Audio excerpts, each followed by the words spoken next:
Hello, everyone. Welcome to a brand new season with new graphics and everything. New intro Fancy new video. Did you like it? I did like it. You like it? Yeah, it's good. Salah, that is delicious. That's going to become a thing. That is delicious. That's going to become a thing. FPL Salah, Mo Salah being delicious. Absolutely love it. Welcome to FPL Family. If this is your 9th season with us, then welcome back for a 9th season with FPL Family. If this is your first season with us, then welcome along. Hit subscribe, hit like, all that sort of good stuff. Sam, FPL is not quite live yet, but we've had lots of changes. Lots and lots of changes in the game. So we should timestamp this. We're recording this on Sunday night. Sunday night. In our usual slot, but just not live. Which is a usual slot. For those of you that are new to FPL Family, 8:30, 9 o'clock, usually about 9 o'clock after the kids are in bed. 9 p.m. every Sunday, we'll be here for a live stream looking back at all the weekend's FPL action. So hit subscribe so you don't miss out on those as we go through it in game week 1, game week 2. But a little bit of pre-season content, and goodness me, Sam, have we got some content to make we have. in the run-up to the game launching at some stage over the next coming days, right? I like the fact that we're number 1 in the world, by the way. Do you like that? I'll never be able to do it. So, yes, congratulations on being first in the world. Podcasters won't know what we're talking about, but on our graphics, guys, if you were listening on the podcast, head over to YouTube, just look at the new graphics. They are funky. Yeah. But Lee has put us both at rank number 1 in the world because I guess in theory, without a game being live... I mean, we're either all at 0 or we're all at 1, but we're still to take it that we're all congrats first on the green in the arrow. world. Yeah, congrats everyone on being number 1 in FPL number right 1 in the now. world. Number 1 in the world. But listen, lots to discuss, Sam, before the game goes live. So, again, I've put together nice. Look at this little graphics. Look at this. Ready? Look. Oh, here we go. Hello, Lee. Here we go. You've upgraded. I like to think that going into a new season, and those of you that were with us last season, I like the graphics last season. I kind of like the kind of darker look, the kind of more moody look. But I've tried to lighten up a little bit. Do you know what I like? Go on. I like the fact that there's a little throwback to the last couple of years of FPL Family. If you know, little shapes and stuff. The little shapes have stayed. There are shapes. Yeah, yeah. We cut some shapes, they like stay. But also, I like the fact that our little logo has kept the black and green, reminiscent of the last couple of seasons. So yeah, we keep that. Still some hints of the past because we're family. We update a little bit. Yeah. But this is full upgrade, Lee. This is I'm liking it. It's feeling lighter. It's feeling fresh. Brighter. It's feeling fresher. Ready for the new season. And Sam, like I said, we have got a lot to talk about. Where do you want to start on this? So I've tried to clip from the FPL website all the different changes, and I might have even missed something. I don't think I have, but on everything on this page, we're getting fundamental changes to FPL, aren't we? I mean, there's big changes coming to the game that we know and love. Should we start with where they started on Friday? Yeah, because there's some I like and some I have to say I don't like some of them, but we'll get to that. I must admit, I'm with you. I'm torn on some of them. I think let's start with the defensive contributions then, Go on, because that was the first thing that. that they announced, and I think for me, do you like this? Yes. So you didn't play the Euros game last summer, did you? No. This is one of the things I absolutely loved about the Euros game. I think this is a good addition to FPL. It's also reminiscent of Ep4 Fantasy. For those that have played that, the defensive contributions are in that too, and also UCL Fantasy. Lots of the other types of fantasy games already have this in, and it's something that I hoped that they would bring into FPL a couple of seasons ago. In fact, I hope they'd bring it in last summer, having played Euros Fantasy, because one of the things that it did as part of that is it gave you the potential upside. When the clean sheet went, often I know that in FPL for me, obviously you still get attacking threat potential with these players, but when the clean sheet goes, you kind of go, oh, 2-pointer. And you feel a bit despondent maybe. Whereas now, with this potential upside, all right, it's capped at 2, so you can only get 2 points, and that's not the case in other games. In this game, it's just 2. But those 2 points, suddenly having gone from, I've got 2 points, to, I've got 4, that feels significantly more, right? And am I right in saying that defenders, and you're going to have to correct me here, defenders will get a couple of extra bonus points or 1 extra bonus point for every 10 defensive contributions they get make? 2. So they're 2 points for every 10. Yeah, so 2 points for every 10 defensive contributions, which is that a they clearance, make. a block, or an interception, or a tackle, a successful. So they've got to do 10 defensive things. Yes. And once they get to, we're going to have a load of things. We're going to have we know the FPL community will do this, right? This will I happen. will be counting. You will be counting tackles and counting blocks Now, and FPL being like, my defender's on 9, that one counts as a block. Correct. But FPL aren't going to show that. They're only going to they're show not. when your defender hits the 10. So But we're going to be watching highlights and going like, my defender, that was a tackle. 100%. And there's some lovely videos that the Premier League have put out. There's one of Tarkowski hitting 10 in a game. There's also one of Caicedo doing it, because defenders have the midfielders have to hit 12, not just 10. And the forwards, right? And the forwards as well. Now They expect the forwards to do this stuff though. It's not their game. So last season 3. So the guys at Scout, note the Scout. I know there's a Scout graphic there. Obviously, you all know that I am heavily invested in Scout in terms of I run the company day to day. So add graphics, quote, whatever you need here. But we've been running the numbers on this. So there would have been 3 forwards in the game last year that would have earned defensive contribution points in matches. They are now no longer forwards. They have all changed position on midfielders. Okay. So that's quite interesting to note anyway. So I don't think this is something that we're going to see a lot from our forwards, but it is something we're going to see potentially a lot of from the midfielders. Defensive particularly midfielders, the defensive, right? These are the players. This is the player base. Forgotten FPL players. Yes, Lee. Yeah. These are the Caicedos. These are the players that you wouldn't necessarily Declan look at and Rice's, go, maybe? Norgard does really well as well. Yeah. Players that you wouldn't necessarily go, I want you in my FPL team. But is 2 extra points enough, though? We're going to get that excited about the 2 extra points? That's a really good question. And I think potentially no. Bringing in Caicedo because he's But what I will say, 8 rather than 6. Maybe, I don't know. well, it depends on how they price these players, doesn't it? Because if they price them at a point where they're still cheap, you know, if they're still coming in, if Caicedo's really cheap in the game, you might use him as an enabler, and therefore, you know, he might pick up a couple of points here and there. I think it's more interesting, to be honest, for the defenders. Although one thing I will say is that players like Bruno Fernandes scored really well in defensive contributions. Because he's all over the pitch doing... Because he does the donkey work, yeah. right? So there are players, Mateus Cunha, for example, was one of the forwards last year that did this. Now, he will, I suspect, still do some of this. I think if Harry Kane was still in the game, he'd have earned well in this category as well. I get it. So I think you can use it for those, but I think the defenders are really important. So Tarkowski, as it said in the article that the Premier League put out, 44 additional points he would have picked up. That's huge, isn't it? That's massive. Yeah. And like I was looking at... What's his price going to be? He's going to be like 5.5 now, isn't he, Tarkowski? Yeah, I mean, it'd be interesting to see what he comes in at in terms of his price point. But I was doing some notes and I was looking at players who kind of... For me, the interesting thing is I'm going to pick at least 1, probably 2, budget enabling defenders, right? So you're going to be looking for somebody in the 4.5-ish category. Now, if we go on what happened last season, the newly promoted clubs, the defenders will come in that price point.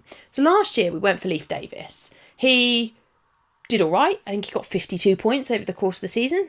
Some assists. It's all right. Yeah. If you look at Jan Bednarak, who... obviously, again, playing at centre-back, so a bit different. Picked up 60, so just slightly more than Aït-Nouri, but he did play more games. Sorry, not Aït-Nouri, than Leif Davis, but he did play more games. He'd have picked up 30 additional points. So, 40. He'd have ended up on 100. 100 points for your budget-enabling centre-back. Yeah, but he's not going to be budget anymore, is he? They're going to price him an extra 0.5 or Well, we'll have to find out. But if they stay cheap, if the enablers from these clubs stay cheap, I think there's some interest there, definitely. I like this. I think this is a good addition. I think it's good. I think it changes the way we think about CDMs, the sixes, if you like. It changes the way we think about centre-halves, potentially. Anything that expands the pool of players for us to pick from in FPLs has got to be a good thing. What I really want to know about this is, are we going to start ranking them as like DEFCON 1 to DEFCON 5? I mean, defensive contribution has to be DEFCON, doesn't it? Somebody on Twitter said this the other day, like, Tarkowski's now a DEFCON 5. I mean, it has to stick. It has to stick. Yeah. So defensive contributions, a tick, I think. Yeah, I'm happy. I'm happy with this. Tick. I like this one, yeah. Double chips. So this is something that has been spoken about a lot in pre-seasons gone by, and FPL have introduced some new chips along the way. I mean, we had the assistant manager last year. I think I made my feelings clear on how I thought about the assistant manager. The assistant manager chip is not back for this season. I think that's a massive win. Very happy not to see that back. But I also think this is a little win as well. I think so you're going to be able to have the bench boost, the triple captain, the free hit and the wild card. Yeah. in the first half of the season. Game week 19, yeah. Up to game week 19, and then from 20 to 38, you get them again. Yeah, you yeah. get the chance to play Basically them like again. the wild card was. I like it. There's a bit of me that says, it's a one that's going to appeal to the more casual player, I think, again. But I think FPL, that's what they're looking to do. It's what they're trying to do. What do you think about it? I think it makes playing the chips very early on. Like I'm already seeing a lot of a movement towards maybe a bench boost in game week 1. I'll be doing that. And I can see why a lot of players would want to do that, absolutely. So what do you think about this double chips? Are you in favour of it or nah? I like it.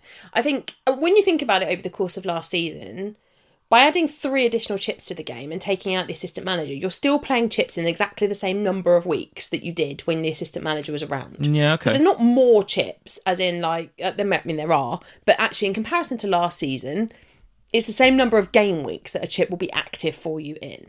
What I like about it is that the other chips, the bench boost, the triple captain, and the free hit, when you think about how those chips have been played in previous seasons, they've pretty much all come in the same weeks. People play them around blanks and doubles later on in the season, and you don't really go any different with it. Last season, I tried to be a bit different with my triple captain, playing it in game week 9. Sort of didn't work. There were a lot of people that went for an early triple captain around Haaland when he was banging in like game weeks 2 and 3 last season. And there was I think there was just over 150-ish thousand that went for a bench boost in game week 1, but it was small numbers in terms of the whole game. What I love about this is that I think now we've got these 2 sets of chips. I think the second half chips are going to be still used in pretty much the same way.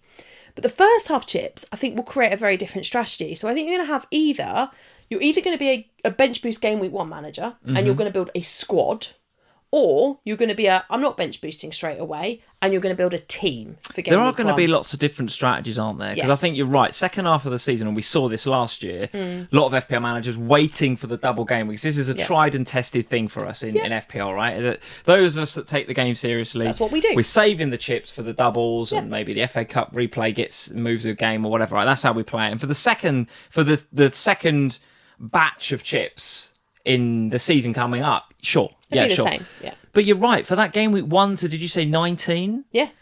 Not only are we going to have a wild card that we've got to play, which we're kind of used to, but now we've got the triple, the bench, and the free hit. Yeah.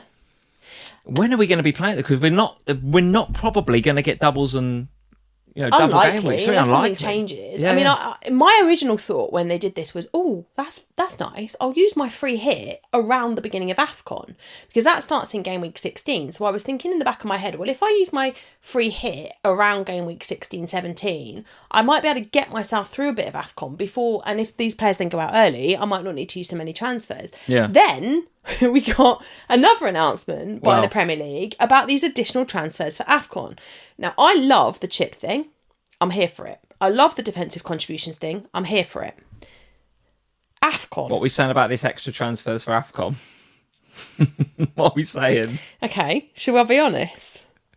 I think you have to be, don't you? I don't like it. And if you won't, I will be. I don't like it, Lee. I don't like it at all. I don't like it. Do you know what I don't like about it? Is that one of the things that I love about this game, and one of the things that makes us do this, is because we think about it.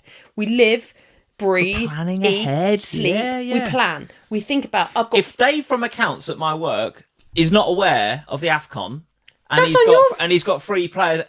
Sorry, Dave. You need to have thought about that back in game week 18 over Christmas. Get a plan. Yeah. But no, now Dave has got to get out, isn't he? So, I think I'm not best impressed because in my head I'm thinking, right, I've got even like Kelly and Jules on the pod, right? I'm thinking I've got an advantage over you two. You're not going to plan for it. You're not going to be thinking about your 5 African players that are disappearing off from the 21st of December or whenever it is. So I was upset.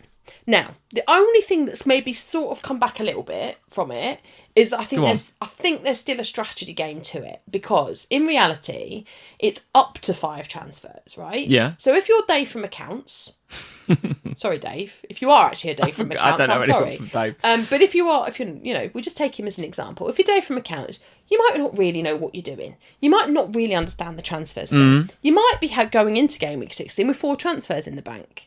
And if you're doing that, you're only getting 1 additional transfer added by the Premier League. Is that how it's going to work? Yeah. So what you need to do, our strategy... You get topped up?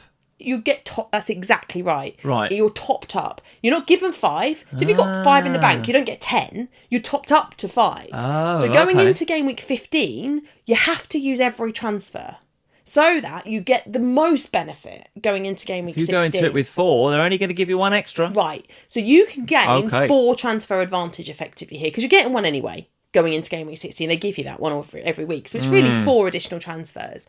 So in my head, I'm thinking, all right, that means my strategy has to be that going into game week 15, I have some fun. I can make rogue transfers. If I've got 4 in the bank, I make rogue transfers. I have some fun. And then going into 16, I get 5. And that maybe gives me an advantage over the people that didn't realise that. Still not a massive fan of it. I don't like it, but this is me, I've got to find some positive. Of course. So that's the positive bit that I found, that there is still some strategy that you can deploy here to give you an advantage over AFCON. But I really wish they hadn't done it. It reminds me of that wild card they gave us coming out of COVID. Do you remember? And I was so upset about that because I'd saved my transfers and I was really pleased with myself and I had a plan. And then they gave everyone a wild card and it upset me, but it's sort of the same thing. All right, not a massive fan of that then. The other 4 changes that I managed to pick out, let's do these in a bit of a random way. So qualifying for global leagues. Can we talk about this? This is for I'm never in any danger of being in this, am I? Yeah, you are. This is... Of course you are. No, this is for the top players, isn't it? No, it's the top 1%. You nearly always finish in the top 1%. Well. Both of us are in the top 10%. Okay. So we both qualify for that league. Right. It's basically, imagine it like the Champions League, basically. You finish in the top 4, you make the Champions League. We're basically in the Europa League. It's a Club World Cup all over again. No, they're in the if you're in the top 1%, they've made Champions League. Right. We're in the top 10%, we've made European Super League. Or the conference. The Europa League. We're in the Europa League, effectively. Right. Where's FPL Harry then? Oh, he's probably got in the Super Cup by He's himself. in the final of the Champions League. He's just by already. himself. He's just like, you've got your own league. It's called the FPL. The FPL Harry is beating the rest of the world league. Seriously though, I have to be in the top 1% at what stage of the season to qualify for this thing? In the top 1%. So we won't know whether we're qualifying for these elite leagues until the end of They game start week this 38. season. So we will be in a league that's called the top 10%. Because of our finish last season? Correct. Oh, right. Okay. So we will have a little league that says the top 1%. It's a bit like a badge of honour, right? You want to have the top 1% league sitting there. I don't think it's going to make any difference to the way you play your game. You're always going to want to finish as high as possible. But it's just a Brucey bonus, I suppose, if you finish there. Okay. For those living outside the UK, the Brucey bonus thing will make no sense. That's a UK That's phrase. totally a UK thing. Sorry about that, everyone. All right, anyway, so elite leagues that, I think we're in, but, won't change the way we play the game. Things that will change the game, change the way we play the game. Changes to bonus points. Yes. So there's some, I would say subtle changes, actually not so subtle. Talk us through those. So then last season, you might remember that going into the season, they decided that they would reduce the amount of points that goalkeepers got for saving penalties. It went from 13 down to 9. It's come they down completely again. nerfed it, didn't they? It's come down again this season. So it's gone from 9 to 8. So basically, if your goalkeeper saves a penalty, they are very unlikely to pick up 3 bonus points. They have also... Goalkeepers are pretty unlikely to get the extra 2 from DEFCON as well, aren't they? So No, they don't get that. So because a block is not a... They don't get defensive contribution. They're not part of it. Man alive. So the goalkeepers are properly nerfed. The one thing that they have done is goalkeepers used to get 2 points for making a save in the bonus point system. So every save that you made, so if you had Flecken, you're likely to pick up quite a few points in the bonus point system. Rather than just getting 2, they've now changed it. So if you make a shot from outside the box and you save it, you get 2 points. If you make a save from inside the box, you get 3 points. So the harder ones to save, the ones close to you that you're unlikely to save, you get more points in the bonus point system for that. So they've kind of counteracted it, I guess, a little bit, because the things they're going to be doing the majority of the time, they're getting rewarded for a little bit more. The other thing that's happened with penalties is that last season, if you were a forward in the game and you scored a penalty, you got 24 points in the bonus point system for doing that. That was kind of mad, wasn't it? Because there was some games. João Pedro came off the bench. Yeah. Did nothing else bar put a penalty away for Brighton. Yeah. And picked up all 3 bonus points, and everyone was upset about it. Rightly, I think. Wasn't there a Chris Wood not in the game at all, scores 1 penalty, 1 shot on target, 3 bonus points? Yeah. There was quite a few of them. Mad. So what they've done is, rather than the forwards getting... So it used to be the forwards got 24, the midfielders got 18, and the defenders got 12.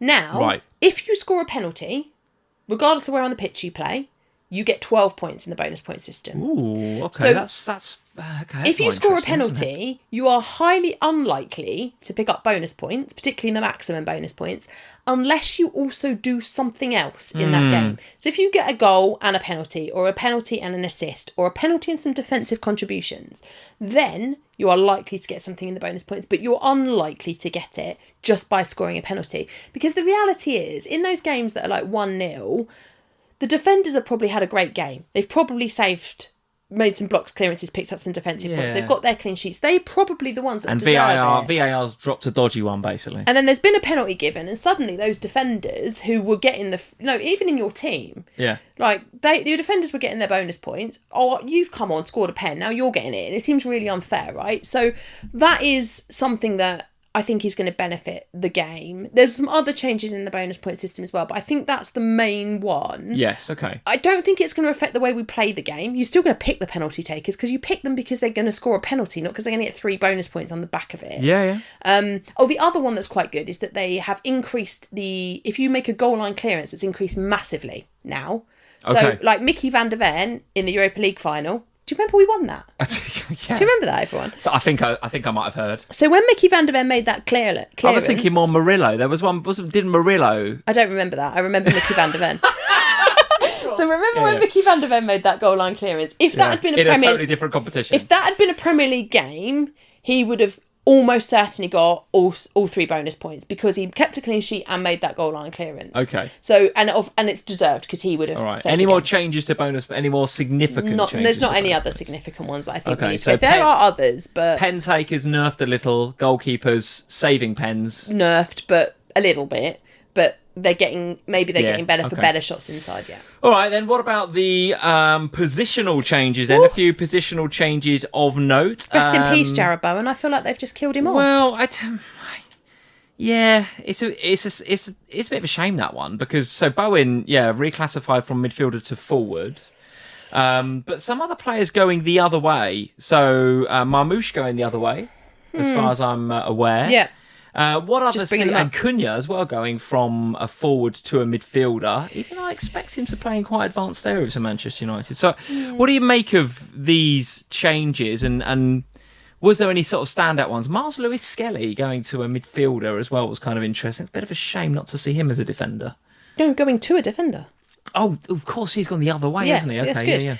So Jarrod Bowen is midfielder to forward. I'm a bit upset about that one. I think it's just killed off Jarrod Bowen for me because I really like having him, but with a 3 forward line structure in your team, assuming they keep that, the forward line... You'd struggle to find a space for him, wouldn't you? Massively, yeah. What others stand out? From the forwards to the midfields, there's 4 of them. So Cunha, who you've mentioned, and Marmoush. There's also Cody Gakpo, which I think feels fair for him to be a midfielder in the game. He played more in that midfield role, didn't he? I would say so. Yeah, I would say so. Yeah, and he's a bit of a no pick, though, isn't he? Really, with the amount of rotation and other players that could come into those slots with Verts and stuff coming in. So I wouldn't be touching Gakpo. And then Iliman Ndiaye is the other one that's becoming a midfielder, which again I think is reasonable where he plays. Yeah. Then the midfielders back going from midfield into defence. Keane Lewis Potter, Mateus Nunes, Lewis-Skelly, Nico O'Reilly, and Rodrigo Gomez. I think all of them. They're fair. All of them are fair. All sounds good, yeah. And then the only other one is from defender to midfielder, so going the other way is Ryan Sessegnon. So what's interesting about this is that we're losing some midfielders to gain defenders. Yes. But we've also taken out 4 forwards and only replaced them with Jarrod Bowen. And I always felt that last year we were a bit short of forwards as it was. Like, there wasn't a lot of... Didn't feel like there was loads of forwards to choose from in the game. So to take 4 away... I don't know. We'll have to. I think they all seem reasonable, though. Yeah. None of them seem outrageous. No, I'm not looking at any of those. Apart from Bowen, maybe. I'm not going, they've got that wrong. So I'm okay with it. And I can sort of see the Bowen one because for most of last season when they didn't have any other players, he literally did play up top. Yeah, true enough. Yeah. True enough. Final one on the slide then is the more assists. So talk us through this one. So when there was ambiguity about assists last season, it did create a lot of narrative, a lot of conversation in the community. Rightly or wrongly. Some of it was a little bit, it was, Well, people get easily upset, Lee. Well, I think that's right, though, isn't it? Because sometimes it was quite clear assists not being given, and then some were a little bit ambiguous. So clear it up for us. have the Premier League made this better or worse? This is really good.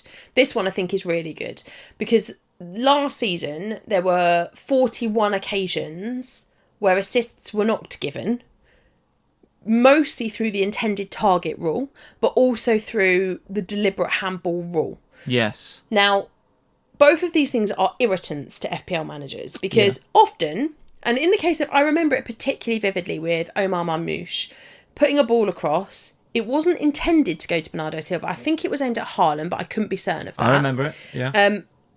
It didn't go there. It went to Bernardo Silva. Bernardo Silva scores it, but Marmoush did not get the assist because he was not the person that Marmoush was. And I remember being like, oh, so I hate that rule because he's still assisted. It's still a fantasy assist. He has assisted, but it wasn't given.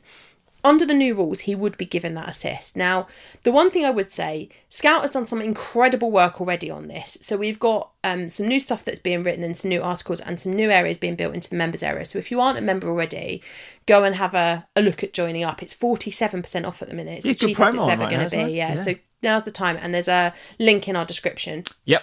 So go over there and sign up. But if you have a look at it, we've done some analysis of the 41 assists that weren't assists but now would have been. How many players do you think that affects? Oh, don't know. Absolutely no idea. So there's only 2 that it affects more than once. Oh, okay. So Cole Palmer is one of them. He would have had 2 additional assists. Right. So they're quite spread out, these 46 anomalies. Yeah, and Mateus Fernandes is the other one. So not very heavily owned anyway. So Mateus 4. Fernandes? Yeah. Okay. And Mateus, yeah. So it would have been 4 assists. So 37 of them would have been one player, right? So in reality, across your team, how many of those would you have picked up? Now, per player, not very many. Yeah. But I had a look at it about across my squad for last season with the list of players that I owned. And I would have picked up about 6 of them across the season as a whole. It makes a difference. But it does make a difference. Yeah, that gets me in the top 1%, Lee. You're in the elite leagues. You're up there with FPL Harry. I'm up there with Harry.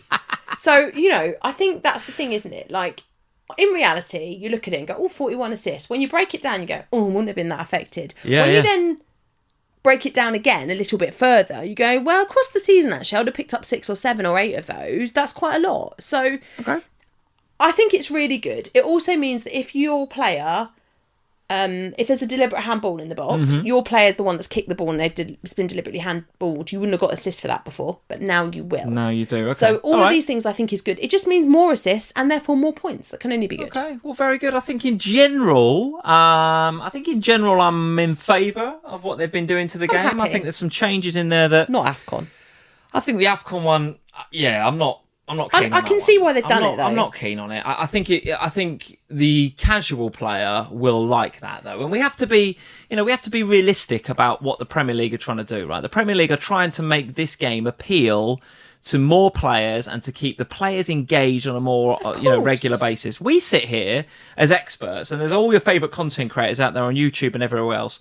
And all of you, but the very nature you're here at FPL Family watching this video means you take FPL seriously. So we're all sitting there going, we want to keep our advantage over Dave in accounts and all the casual players. Poor Dave. The reality is, it's the game belongs to the masses. The game belongs to the average football fan. It's a game for everyone, and we've got to embrace that, I think, a little bit. And the Premier League's changes, what they've done here, generally speaking, I think, are there to keep people engaged and keep people playing the game. And that's, I think, in general, for FPL as a game, as a brand, as a thing, as a community, I think you've got to accept that's a good thing. You've also got to look at it. The AFCON is usually in January. It's over Christmas, the busy festive period. So not only could you have 5 of your players disappearing off to AFCON, you could then get massive rotation around Christmas, which we do see, and have loads of players out. And if you're a casual or you're new to the game, you go, I don't know what I'm doing. I can't be bothered with this. I've got no one playing.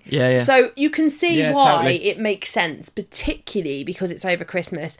I just love the challenge of getting through that kind of stuff without the support. But I've just got to try and use it to my advantage. You can have a bit of support. All right, guys. Let us know in the comments what you think about the AFCON thing. What do you think about the DEFCON? That's definitely going to be a thing, Sam. I'll tell you what. Tarkovsky at DEFCON 5. Do you know what? Can you help me? Come on. That's got to be a thing. I quite like it. It feels like there's going to be a load of memes of Tarkovsky in some sort of Top Gun style, flying around in a plane every time he gets defensive contribution points. It's just an idea. You have the power to make these things happen. What? Get it on the official pod. Tarkovsky, DEFCON 5. It's got to happen. Defensive contribution. What do you think, guys? AFCON. What do you think about the assists thing? What do you think about some of the positional changes? Cunha as a midfielder, Jared Bowen as a forward. I'm sad about Bowen. Let me know in the comments. Let us know what you think about all those things. Congratulations on being first in the world with your green arrow. Well done. Congrats. I bet I'm not there by the end of game week 1. Well, I'm pretty sure that will be the case.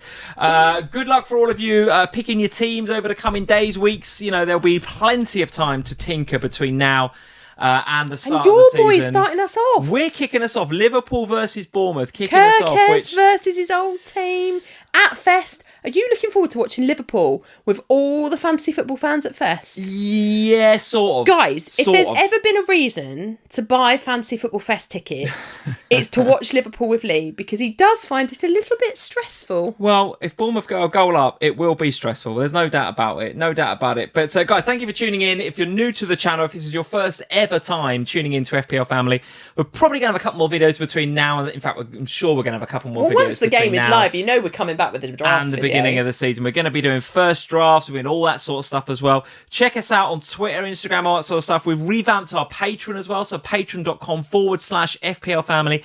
Get yourself over there. Even if you just sign up as a free member over on Patreon, I haven't got to send us any money at all on Patreon, and you will still get access to some good stuff, including our weekly Ohana podcast, which goes out every single Thursday in the lead up to the game week. So we preview all the game week, tell you all the picks that we're going to make, all the changes we're going to make to our teams.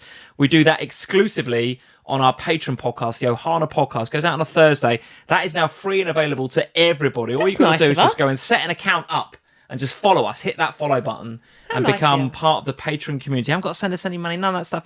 There are tiers if you want to go and support us at a different level, but if you just want the podcast, that is the place to go. Like, subscribe, all that good stuff, and we'll see you once the game is live for our first draft. Come on, guys, pop the game live. We are so back. We will see you very, very soon, guys. Cheers. Bye, everyone.